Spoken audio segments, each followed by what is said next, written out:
Halo, perkenalkan namaku Rifki Aryasandi dari Angkatan 6 Kelompok C. Aku merupakan CPNS Jabatan Fungsional Analis SDM Aparatur di Pusat Pembinaan Jabatan Fungsional Kementerian Luar Negeri. Kementerian Luar Negeri merupakan kementerian yang berlokasi di Jalan Taman Pejambon nomor 6 Jakarta Pusat. Kementerian Luar Negeri mempunyai visi terwujudnya wibawa diplomasi guna memperkuat jati diri sebagai negara maritim untuk kepentingan rakyat, dan memiliki visi memperkuat peran dan kepemimpinan Indonesia sebagai negara maritim dalam kerjasama internasional untuk memajukan kepentingan nasional, memantapkan peran Kementerian Luar Negeri sebagai penjuru pelaksana hubungan luar negeri dengan dukungan dan peran aktif pemangku kepentingan nasional, dan juga mewujudkan kapasitas Kementerian Luar Negeri dan perwakilan Republik Indonesia yang mumpuni. Kementerian Luar Negeri terdiri dari beberapa satuan kerja, dan aku ditempatkan pada Sekretariat Jenderal Kementerian Luar Negeri, tepatnya di Unit Kerja Pusat Pembinaan Jabatan Fungsional atau dapat disingkat Pusbinjafung.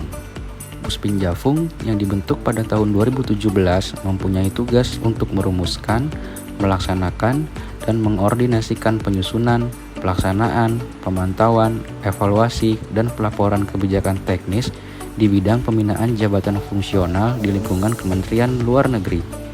Pusbinjafung sendiri mempunyai visi terciptanya kualitas SDM Kementerian Luar Negeri yang kompeten dan berkinerja tinggi melalui pembinaan jabatan fungsional berbasis sistem merit untuk mewujudkan diplomasi yang aktif dan efektif. Sedangkan misi Pusbinjafung dibagi menjadi 3, yaitu memperkuat pembinaan kompetensi jabatan fungsional berbasis sistem merit, memperkuat pembinaan kinerja dan pembinaan karir jabatan fungsional berbasis sistem merit, dan memperkuat layanan dalam pengelolaan administrasi kepegawaian pejabat fungsional yang prima. Dalam strukturnya, Pusat Pembinaan Jabatan Fungsional dibagi menjadi 3 bidang dan 1 bagian tata usaha. 3 bidang tersebut ialah bidang pembinaan jabatan fungsional diplomat, bidang pembinaan jabatan fungsional penata kanselara dan non-diplomatik 1, dan bidang pembinaan jabatan fungsional penata informasi diplomatik dan non-diplomatik 2. Ketiga bidang tersebut dibagi menjadi 3 subbidang. Yang pertama, subbidang standarisasi dan penilaian kompetensi, subbidang penilaian angka kredit, pengolahan data dan informasi, dan subbidang pengembangan kompetensi dan fasilitasi organisasi.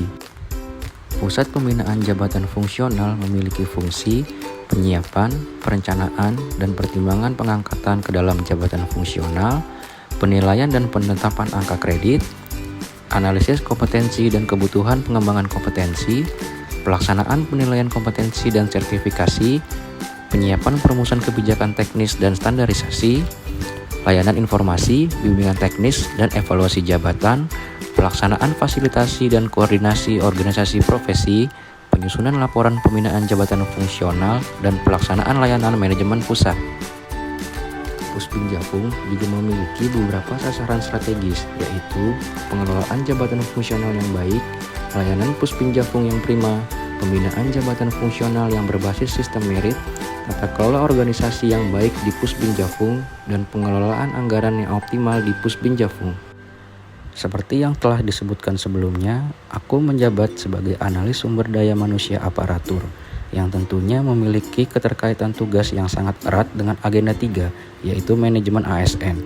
Oleh karena itu, analis SDM aparatur merupakan garda terdepan dalam pembentukan ASN yang profesional dan kompeten.